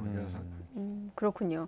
자, 한수원 포함해서 민간 기업들이 5년 전부터 이 수주를 준비해 왔다고 들었고 이번에 계약이 성사되었습니다. 그런데 그 과정에서 아무래도 여기에도 이제 우크라이나 전쟁 발발이 좀 변수가 될 수 있었다 이런 우려가 있었는데 뭐 어떻게 좀 진행이 됐습니까? 예, 뭐 이게 사실 처음 시작됐던 거는 2016년 6월부터 이제 한전 그 관계자들이 네. 네, 원전 수출을 꼭 전체를 다 해야만 우리나라 원전을 뭐 육성시킬 수 있는 게 아니고 이렇게 이제 보조기기를 하더라도 원전 산업에 활력을 줄 수 있으니까 그런 판단을 가지고 그때 이제 세계 시장에서 아주 활약을 하고 있는 러시아 로사톰에 이렇게 접근을 했답니다. 그래서 네. 이제 뭐 베트남도 있었고 그다음에 이집트도 있고 그런데 이제 이집트 걸로 성사를 시키게 된 건데 이제 거기에는 그 우리나라가 바라카 그 UAE 사막에서 그 성공적으로 건설한 그게 이제 아주 높게 평가를 받아서 이제 거기 수주를 하게 된 거죠. 그러니까 우리나라 같은 경우는 이제 이전에도 아랍에미리트에서 2009년에 원전 수주를 한 적이 있는데 네. 13년이라는 세월이 흐르고 이번에 이제 다시 한번 수주가 된 거잖아요. 네. 근데 이 자체의 의미도 있겠지만은 이번 원전 수주를 두고 뭔가 이 최초의 의미를 찾는 부분이 또 있더라고요. 뭐 아프리카 원전 이런 이야기가 있던데. 그렇죠. 지금 이제 아프리카 지역이고 아프리카에서 최초 원전이고 또 이제 이게 이제 지중해 쪽을 아프리카 북단의 지중해를 면하는 데인데 이제 거기서 사막 지역이에요. 저기 그 나일강 유역의 그 삼각조를 벗어난 사막 지역인데 네. 그 사막 지역에서 이제 우리가 최초로 UAE에서 건설한 그 건설 시공 능력이 여기도 이제 잘 적용될 거죠. 그렇군요. 지금 보면 원전 경쟁력, 뭐 바꿔 말하면 K원전 이렇게 말하던데 뭐 기술력이라든지 단가 측면에서 어떤 경쟁력을 갖고 있는 겁니까? 예, 우리나라는 그동안 이제 지난 40년 동안 3년에 2기씩 원전을 계속 지어왔고요. 그래서 그 완벽한 그 공급망을 갖추고 있어요. 독자적으로 다 할 수 있는. 그래서 일단 이제 가격 경쟁력이 우수합니다. 그래서 미국 원전의 3분의 1, 프랑스 원전의 2분의 1, 러시아 원전보다도 이제 싸고요. 그다음에 이제 기술력도 굉장히 좋고 그래서 세계 시장에서 이제 높게 평가를 받고 있습니다. 이 사막에 원전을 지어본 나라가 우리나라밖에 없다 뭐 이런 그렇죠. 이야기도 있는 것 같은데요.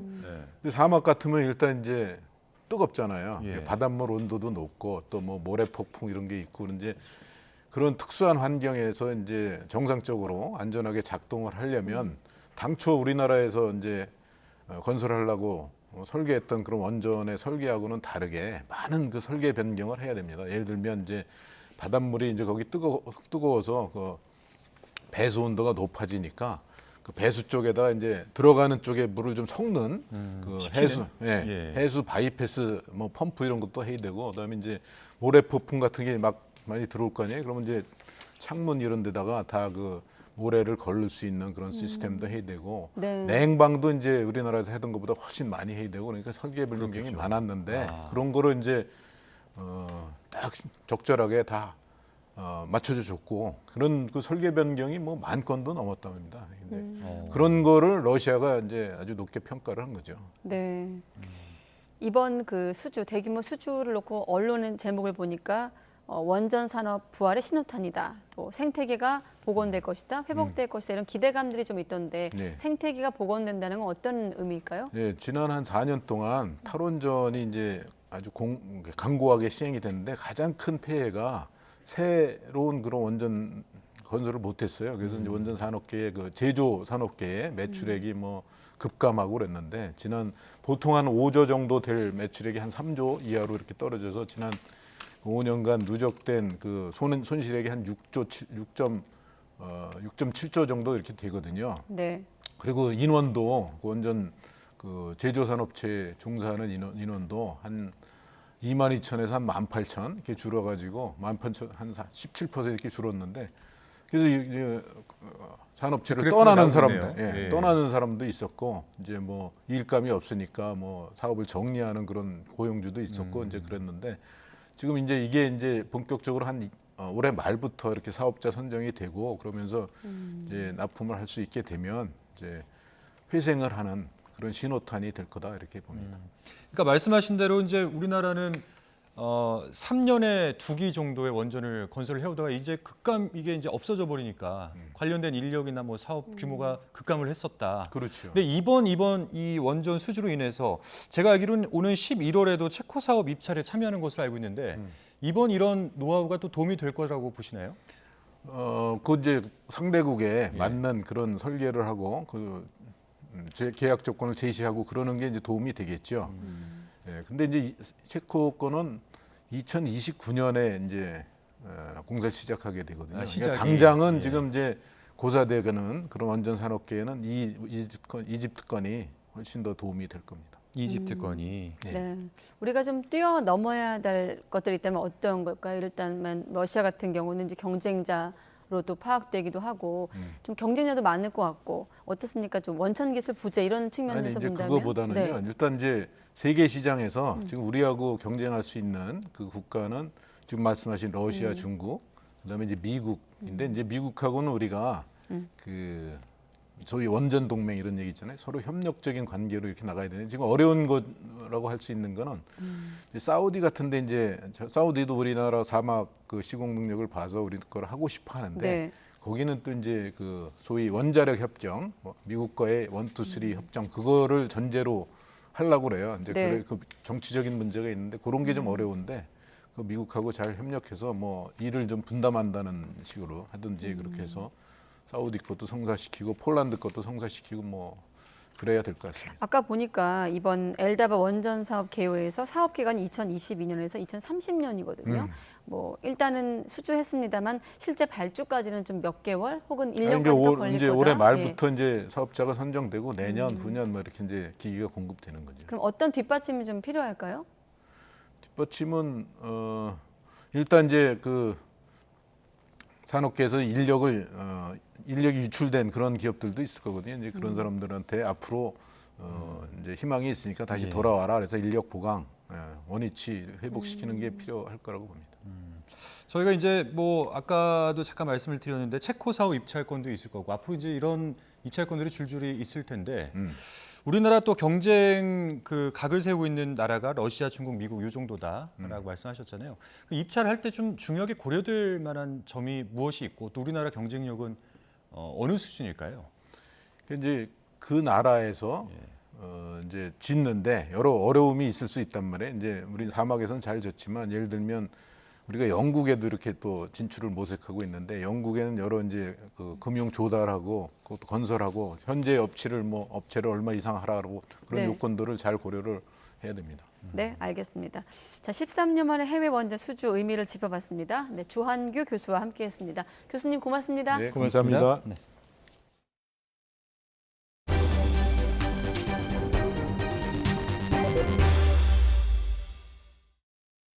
SNS에 마약을 투약했다는 내용의 게시물을 올려 논란이 됐던 가수 남태현 씨와 방송인 서민재 씨가 마약 투약 혐의로 경찰 조사를 받게 됐습니다. 서울 용산경찰서는 오늘 두 사람을 마약류 관리법 위반 혐의로 정식 입건하고 조만간 소환해서 정확한 경위를 조사할 방침입니다. 서 씨는 지난 20일 자신의 SNS 계정에 남 씨가 필로폰을 한다면서 회사 캐비넷에 주사기가 있다는 취지의 게시물을 올렸습니다. 오늘 아침 7시쯤 경북 포항시 흥해읍 도로에서 15톤 펌프카가 전봇대를 들이받고 넘어졌습니다. 이 사고로 40대 운전자가 얼굴 등을 다쳤고 펌프카에 불이 나 차량 일부를 태우고 30여 분 만에 꺼졌습니다. 또 전봇대 2개가 부러지고 전선이 도로에 뒤엉켜 일대 교통이 정체를 빚었습니다. 오늘 낮 11시 반쯤 서울 신천동 롯데월드타워 엘리베이터가 고장으로 멈추는 사고가 나서 탑승객 18명이 13층 엘리베이터 안에서 20분 정도 고립됐습니다. 롯데월드 관계자는 위험을 감지하면 엘리베이터를 멈추는 안전 센서가 갑자기 작동했다면서 원인을 조사하고 있다고 설명했습니다. 네, 얼마 전 일이죠. 아기 우는 게 시끄럽다며 부모한테 폭언을 하고 침까지 뱉은 40대에게 경찰이 구속영장을 신청했습니다. 46살 A씨는 지난 14일 김포에서 제주를 향하던 항공기 안에서 돌 지난 아기가 울자 시끄럽다며 욕설을 하고 마스크를 벗어 아기 아버지 얼굴에 침을 뱉고 멱살을 잡아 다치게 한 혐의를 받고 있습니다. 고등학교 급식으로 나온 된장국에서 메뚜기가 발견돼 학교 측이 경위 파악에 나섰습니다. 오늘 서울 등촌동에 있는 고등학교에서 학생들에게 점심으로 제공된 근대 된장국에 메뚜기 한 마리가 통째로 들어있는 게 발견됐습니다. 학교 측은 피해 학생에게 사과한 뒤 메뚜기가 어떻게 된장국에 들어갔는지 조사하고 있습니다. 네, 새벽 시간 부산 중심가를 돌며 상습적으로 상가를 턴 좀도둑이 있습니다. 출입문 근처 우편함이나 소화전 등에 숨긴 열쇠로 가게 문을 따고 침입했다고 합니다. 김종호 기자입니다. 상가 골목을 걸어가던 30대 남성 A씨가 주점 벽면으로 손을 뻗습니다. 숨겨둔 출입문 열쇠를 찾은 건데 주변을 잠시 살피다가 문을 열고 들어갑니다. 곧장 계산대로 가서 금고를 열고 안에 있는 지폐를 모두 챙깁니다. 2주 전쯤에는 근처 다른 주점에서도 같은 피해가 있었습니다. 마찬가지로 A씨는 출입문 근처에 숨겨둔 열쇠를 쉽게 찾아 안으로 들어갔습니다. 열쇠 위치는 뭐 저희 직원들만 아는 위치라서 이제 그렇게 했는데 뭐 그걸 좀 지켜보고 있었던 것 같아요. 영업이 끝나고 주인과 종업원이 모두 퇴근한 새벽 시간대에 상가를 턴 A씨. 피해가 확인된 업소만 14곳입니다. 부산 중심가인 서면 일대를 돌다가 열쇠를 쉽게 찾을 수 있거나 문이 열린 곳을 발견하면 그대로 들어갔습니다. 경찰 관계자는 우편함이나 소화전, 문틈 등에 열쇠를 숨겼다가 비슷한 피해를 본 상인이 많다며 주의를 당부했습니다. 열쇠를 문틈이나 그런 데 보관하지 말고 번호 열쇠로 바꾼다든가 아니면 CCTV나 다른 보안이 강화된 그런 잠금 열쇠로 바꿔가지고. 경찰은 A씨를 구속해 드러난 것 외에 다른 범행이 있었는지 조사하고 있습니다. YTN 김종호입니다. 네, 한일 최대 현안, 강제동원 해법 등을 논의하기 위한 국장급 협의가 오늘 도쿄에서 열렸습니다. 양측은 관계 개선 필요성에는 공감했지만 문제 해결을 위해서 일본 정부가 어떻게 호응할지는 미지수입니다. 자, 일본 연결해서 자세한 소식 알아보겠습니다. 이경아 특파원. 네, 도쿄입니다. 네, 오늘 한일 국장급 회담 내용 먼저 정리해 주시죠. 네, 한일 국장급 협의는 오늘 오전 10시부터 2시간 가까이 진행됐습니다. 이상열 외교부 아태국장이 일본 외무성을 찾아 후나코시 아시아 대양주 국장과 양국 현안에 대해 논의를 이어갔는데요. 최대 현안인 강제동원 현금화 문제가 집중적으로 논의됐습니다. 이 자리에서 우리 정부는 강제동원 민관협의회에서 얘기한 내용을 일본 측에 설명했습니다. 이와 함께 우리 정부의 해결 노력을 전달하면서 일본 측도 성의 있게 호응할 것을 다시 한번 촉구했습니다. 일본 정부는 이에 대해 한국이 책임 있게 이 문제를 해결해야 한다는 기존 입장을 재확인했습니다. 오늘 협의는 미쓰비시 중공업의 국내 자산 현금화가 임박했다는 전망 속에 이뤄진 것입니다. 자, 윤 대통령이 지난 광복절 경축사에서 한일 관계 개선에 대한 강한 의지를 보이지 않았습니까? 자, 여기에 대한 일본 측 반응은 어떻습니까? 네, 일본도 한국 새 정부 출범 이후 관계 개선 필요성에 공감은 하고 있습니다. 하지만 핵심 현안인 강제동원 문제에 있어 우리 정부가 기대하는 만큼 적극적으로 호응하지는 않고 있습니다. 외교부 당국자는 강제동원 해법에 대한 논의 수준을 현재 방안을 만들어가는 과정이라고 설명했습니다. 양국이 해법을 논의하는 중이지만 어디까지 왔다고 말하기는 어려운 단계라고 밝혔는데요. 또 대법원 결정이 나오더라도 실제 경매를 통해 현금화가 끝날 때까지는 상당한 시간이 걸리는 만큼 계속해서 해결 방안을 모색할 것이라고 덧붙였습니다. 이뿐 아니라 오늘 협의에서는 양국 인적 교류 문제도 거론됐습니다. 이달 말까지 일본인들이 비자 없이 한국에 입국할 수 있도록 한 조치가 연장될 가능성이 큰 것으로 알려졌습니다. 네, 이렇게 외교 당국 간 대화는 이어지고 있는데 민간 전문가들도 양국 정상이 빨리 만나야 한다 이렇게 제안을 또 했었죠. 네, 그렇습니다. 한일 정치와 경제, 학술 등 각 분야의 양국 전문가 50여 명이 모인 한일 포럼이 오늘 공동 성명을 발표했습니다. 윤 대통령과 기시다 총리가 조속히 만나서 강제동원 문제 등을 포함한 양국 현안을 풀기 위해 리더십을 발휘하라는 내용입니다. 특히 포럼 참가자들은 한국에 대한 일본의 수출 규제가 이미 실효성이 없는 만큼 재검토하는 것이 합리적인 선택이라고 지적했습니다. 또 우크라이나 사태 등 급변하는 국제 정세 속에 한일 양국이 전략 대화 채널을 재개하고 한일 군사정보보호협정 지소미아를 정상화할 것도 제안했습니다. 포럼 측은 2박 3일 동안의 논의 결과를 종합해서 양국 정부에 공식 전달할 예정입니다. 지금까지 도쿄에서 YTN 이경아입니다. 중국이 러시아에서 열리는 군사훈련에 처음으로 6해 공군 병력을 동시에 파견한다고 중국 관변 매체 글로벌타임스가 보도했습니다. 글로벌타임스는 러시아에서 열리는 보스토크 2022 훈련에 참가할 중국군 병력 일부가 이미 러시아의 훈련 지역에 도착했다면서 이같이 전했습니다. 이 신문은 또 러시아가 주관하는 단일 군사훈련에 중국의 6해공 3군이 동시에 참가하는 것은 이번이 처음이라고 덧붙였습니다. 지난달 초 해군 구축함 최영함이 3시간 넘게 통신이 두절된 일이 알려지면서 군 기강 해이 문제가 지적된 적이 있는데요. 네, YTN 취재 결과 당시 군 위성 전화로 교신이 가능한 상태였는데 어처구니 없게도 전화번호를 몰라서 이 교신에 실패했었던 것으로 확인이 됐습니다. 신준명 기자의 단독 보도입니다. 해군의 4,400톤급 구축함 최영함입니다. 해군 작전사령부 제7기동전단 소속으로 제주 해군기지에 배치돼 있는데 지난달 5일 태풍을 피해 전남 흑산도 인근 서해상에 이동해 있던 중 문제가 발생했습니다. 인공위성 음영지대에 진입하면서 주 통신이 끊긴 겁니다. 해군 측은 최영함이 위성 음영지대에서 통신 회선을 주 통신에서 보조 통신 채널로 전환하지 않아 두절됐다고 설명했습니다. 하지만 YTN 취재 결과 또 다른 통신 수단인 군 위성 전화로 통신이 가능한 상황이었는데도 교신하지 못했던 것으로 드러났습니다.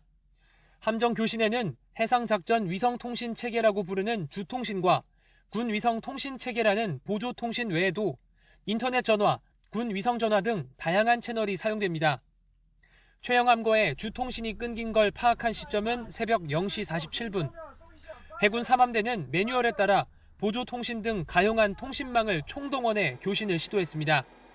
군 위성 전화도 사용했는데 문제는 최신화되지 않은 잘못된 전화번호로 계속 전화를 걸었던 겁니다. 2시간여 뒤 3함대로부터 통신 두절 상황을 보고받은 해군 작전사령부도 주통신과 보조통신 등을 이용한 교신에 실패했습니다. 그러다 뒤늦게 군 위성 전화번호를 확인해 다시 전화를 걸어 교신에 성공했습니다. 결국 3함대가 최영함의 전화번호를 최신화하지 않은 탓에 통신 두절 사태가 3시간 넘게 이어진 겁니다. 이에 대해 해군 관계자는 군기강 해이, 근무 태만 문제라며 재발 방지를 위해 군기강 확립, 교육훈련 강화, 음영구역에 대한 구조적 문제점 개선 등 대책을 수립해 시행하겠다고 밝혔습니다. 앞서 최영함 통신 두절 사건은 상황 발생 당시 국방부 장관과 합참의장에게 정식 보고되지 않았던 사실이 뒤늦게 드러나 보고 누락 논란까지 불거지기도 했습니다. YTN 신준명입니다. 러시아군이 점령하고 있는 우크라이나 자포리자 원자력 발전소에서 한때 전력이 끊기는 아찔한 상황이 있었던 것으로 전해지고 있습니다. 방사능이 유출될 뻔한 그런 상황이었다고 하는데 조 바이든 미국 대통령은 러시아를 향해 자포리자 원전 통제권을 우크라이나에게 돌려주고 국제 원자력 기구 조사를 허용하라고 촉구했습니다. 김선희 기자입니다. 우크라이나 전쟁이 터지며 러시아가 점령한 유럽 최대 규모 자포리자 원자력 발전소. 현지 시각 25일 한때 전력이 끊기면서 방사능이 유출될 뻔한 것으로 알려졌습니다. 볼로드미르 젤렌스키 우크라이나 대통령은 발전소 주변에 불이 나 전력이 끊기면서 방사능 유출 위기가 있었다고 주장했습니다. Якби після блекауту не спрацювала автоматика і наш персонал станції, то ми би зараз вже були змушені долати наслідки радіаційної аварії. 우크라이나는 러시아가 원전에서 생산된 전력을 러시아 쪽으로 빼내기 위해 전력망을 교체하고 있다고 보고 있습니다. 이미 원전의 일부 원자로가 우크라이나 전력망과 분리된 것으로 전해졌습니다. 이 과정에서 전력 공급이 제대로 되지 않으면 핵 사고로 이어질 거란 우려가 나오고 있습니다. 러시아는 우크라이나가 원전에 포격을 가해 정전을 일으켰다고 주장했지만 우크라이나는 터무니없다는 반응입니다. Це просто, я Я раніше думав, що в принципі в атомні станції, напевно, не стріляють. Ну, навіть при війні, да, не стріляють. 우크라이나 독립기념일에 전화회담을 나눈 조 바이든 대통령은 러시아가 자포리자 원전의 통제권을 우크라이나에 넘겨야 한다고 촉구했습니다.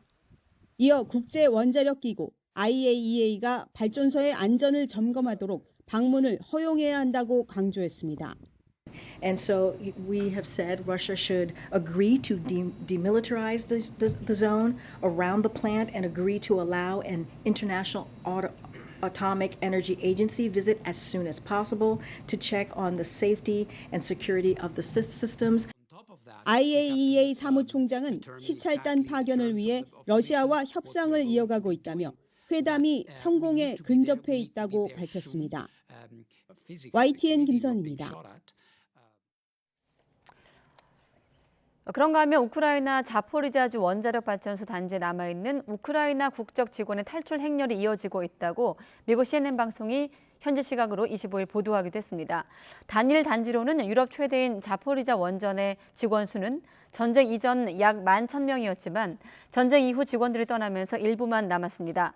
폭격과 단전 등으로 원전에 대한 우려가 커진 가운데 전문 인력까지 떠나면서 안전은 더욱더 위태로워졌습니다. 또 미국이 우크라이나에 4조 원 규모의 군사 지원 계획을 발표하자 푸틴 러시아 대통령이 군 병력을 대대적으로 증강시키라고 지시했습니다. 이 같은 양측의 움직임은 장기전을 준비하는 것이어서 전쟁이 쉽게 끝나지 않을 것이란 우려가 나오고 있습니다. 이어서 김진호 기자입니다. 우크라이나 독립기념일인 지난 24일 미국은 단일 지원으로는 역대 최대인 군사 지원 계획을 발표했습니다. 미국은 4조 원 규모인 이번 계획이 우크라이나의 중장기 방어 시스템 구축을 위한 것이라고 강조했습니다. Representing a multi-year investment in critical defense capabilities. This package is about building enduring strength for Ukraine as it continues to defend its sovereignty in the face of Russian aggression.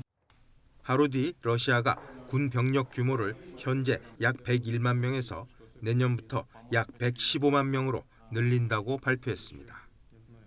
푸틴 러시아 대통령은 군 병력을 기존보다 13만 7천 명 많은 115만 628명으로 정하는 내용의 대통령령에 서명했습니다. 개정된 대통령령은 내년 1월 1일 발효됩니다. 2018년 1월 1일 발효된 기존 대통령령에 규정된 군 병력은 징집병과 계약병을 합쳐 101만 3천여 명입니다. 개정 대통령령에는 증원에 대비해 예산을 확보하는 내용도 포함됐습니다. 러시아는 개전 초기 20만 명에 가까운 병력을 동원하고도 우크라이나 수도 키이우 점령에 실패했습니다. 그 뒤 남부와 동부 전선에 집중하고 있지만 최근 2개월 가까이 두드러진 전과를 거두지 못했고 사상자도 늘고 있습니다. 병력을 추가 확보해야 하는 상황에서 미국의 대규모 우크라이나 지원 발표가 나오자 이에 대응해 군병력 증강안을 발표한 것으로 분석됩니다. 미러 양측의 이런 움직임은 쉽게 전쟁을 끝내지 않겠다는 의지를 보이는 것으로 전쟁이 장기화될 것이라는 우려가 높아지고 있습니다. YTN 김진호입니다. 법무부가 다음 달 1일부터 제주에 전자여행 허가제를 도입하기로 했습니다. 법무부는 지난 6월 제주 무사증 입국이 재개된 이후 제주도가 전자여행 허가가 불어된 외국인들의 우회 경로로 악용되고 있다면서 전자여행 허가제 도입의 취지를 밝혔습니다. 이는 최근 불법 취업을 노린 외국인들이 제주도에 비자 없이 입국했다가 잠적하는 사건이 발생한 데 따른 것으로 지난 2일부터 20일 동안 입국 허가자 600여 명 가운데 100여 명이 무단 이탈한 것으로 집계됐습니다. 네, 바다거북, 서식지 파괴와 환경 오염 등으로 개체수가 줄어들면서 전 세계적으로 보호를 받는 동물입니다. 우리나라 역시 바다거북의 보호와 개체수 증가를 위한 노력들을 기울이고 있는데요. 이번에 제주에서 바다거북 6마리가 방류돼 고향으로 돌아갔습니다. 고재영 기자가 소개합니다. 모래 위에 놓인 바다거북이 바다를 향해 힘차게 기어갑니다. 이번에 방류된 바다거북은 모두 6마리. 혼액되거나 다쳐 구조된 뒤 치료받은 푸른 바다거북과 붉은 바다거북 등 3마리와 인공 부화로 태어난 메부리 바다거북 3마리입니다. 바다거북 방류 행사는 해양생물 보호를 위해 지난 2017년부터 제주 중문색달 해변에서 매년 이어져 오고 있습니다. 이번 방류 행사는 국제적인 멸종위기종이자 해양보호생물인 바다거북의 보호를 위해서 개최하게 되었습니다. 중문색달해변은 지난 2007년 국내에서 마지막으로 바다거북의 산란이 확인된 곳으로 방류된 바다거북이 서식지인 태평양으로 돌아가기가 쉽습니다. 바다거북 등에는 위치 추적 장치를 달아 이동 경로 등 소중한 생태 정보를 알 수 있습니다. 지난 2020년 방류된 어린 푸른 바다거북 1마리가 베트남 동쪽 해안까지 이동해 정착한 게 확인되기도 했습니다. 전 세계적으로 서식하는 바다거북은 7종으로 환경오염과 서식지 파괴 등으로 모두 멸종위기에 있습니다. 우리나라는 국내 연안에 서식하는 5종을 해양보호생물로 지정해 보호하고 바다거북 개체수를 늘리기 위한 인공증식 연구도 꾸준히 하고 있습니다. 아쿠아리움에서 번식한 바다거북을 국내 해수욕장에서 이제 방류를 하게 되면 그 바다거북들이 저희 산란장, 그러니까 국내 산란장으로 돌아올 수 있는 가능성이 있습니다. 다만 방류된 바다거북 중 국내에서 산란한 경우는 아직 없습니다. 방류한 바다거북이 다시 우리나라 해변으로 돌아와 산란하는 것이 방류 행사의 목적인 만큼 서식지 환경을 조성하는 것이 중요해졌습니다. YTN 고재영입니다. 충청권 식수원인 대청호 일부 구간에 녹조가 퍼지면서 조류경보 관심 단계가 발령이 됐습니다.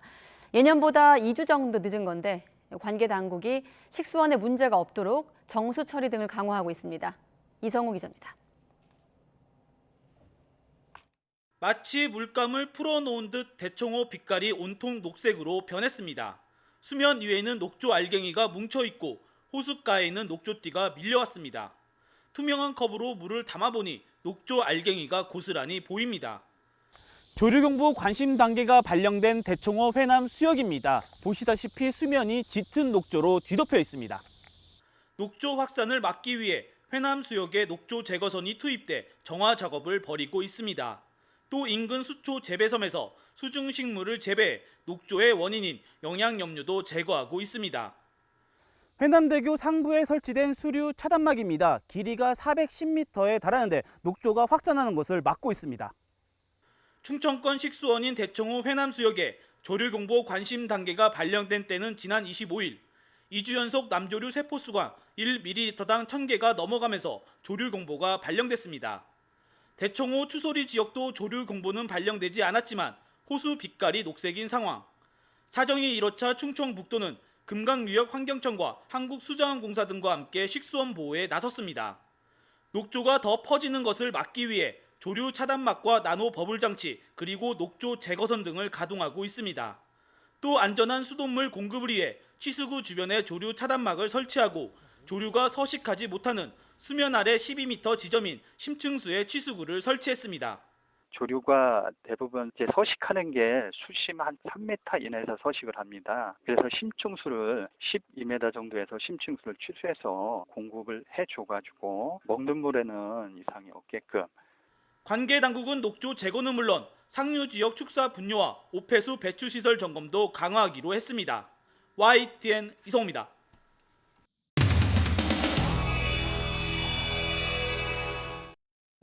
너무 섹시하네. 얼굴 다 섹시하네.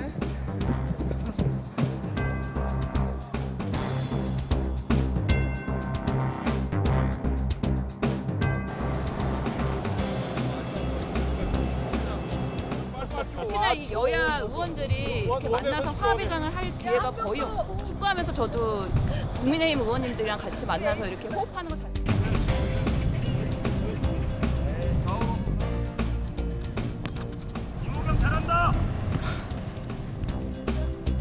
근데 요즘 세계적인 축구 트렌드는 공격입니다. 유병주 화이팅! 화이팅하고 감독님의 말씀 듣고 진행할 수 있도록 하겠습니다. 여기 그리고 여기가 그러면 김승우 의원하고 의원님하고 김승우 의원님 많이 쓰셔가지고 저한테만 몰았는데 플레이를 해주셔야 돼요. 결국은 내가 봤으니까 조용히 해. 결국은 상대 지역에서 위험지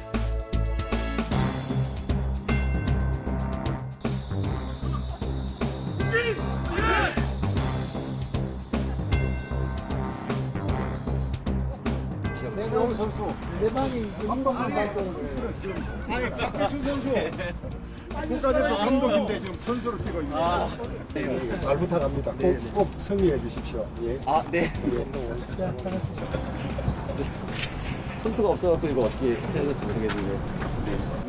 우리 당의 장점이 뭐냐면은 일단 나오면은 주전자리가 확보돼. 민주당이 우리보다 한 3배. 국회의원 숫자가 많으니까 숫자가 많고 이게 선수층이 두껍고 젊은 친구들이 많아. 제가 눈 수술한 이후에 걷는 것도 의사가 안 된다고 그랬는데 송 선배가 10번 전화했어요. 선수가 나오라고. 민주당은 누가 나오고? 이모경이 나오니 전직 국가대표들을 빼라켜라. 이용하고 이모경하고 둘이 빼라. 예, 고맙습니다. 오겠습니다. 자, 가면서 자, 저기 못 뛰겠는데. 살살 리볼더 못 하잖아. 그래서 50년 만에 처음 찼다는 거. 5분 찼는데. 우리 강대식 의원님.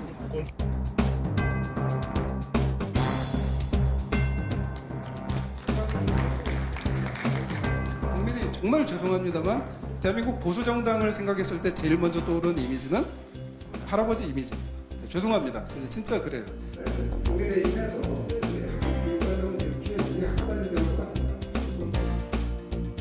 제가 아내한테 그랬어요. 아름다운 여성의 이미지를 젊고 아름다운 여성의 이미지를 당신이 들어가면 바뀌지 않겠냐. 내가 보기에는 뭐 배현진 씨도 있고 나경원 씨도 있고 다 아름다운 분이고 여성이지만 왠지 좀 부족한 것 같아.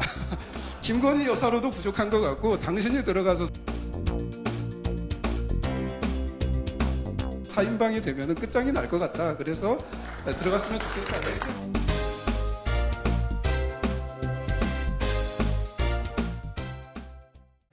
오늘 한낮에는 늦더위가 나타났지만 퇴근길에는 선선함이 감돌겠습니다. 또 주말 동안에도 대체로 맑은 날씨가 이어지면서 야외 활동하기 좋겠는데요. 다만 큰 일교차는 염두에 두셔야겠습니다. 서울 아침 기온이 토요일에는 18도, 일요일에는 16도까지 떨어지는 등 다소 쌀쌀하겠습니다. 내일 새벽 한때 경기 북부와 영서 북부에는 비가 조금 내리겠고요.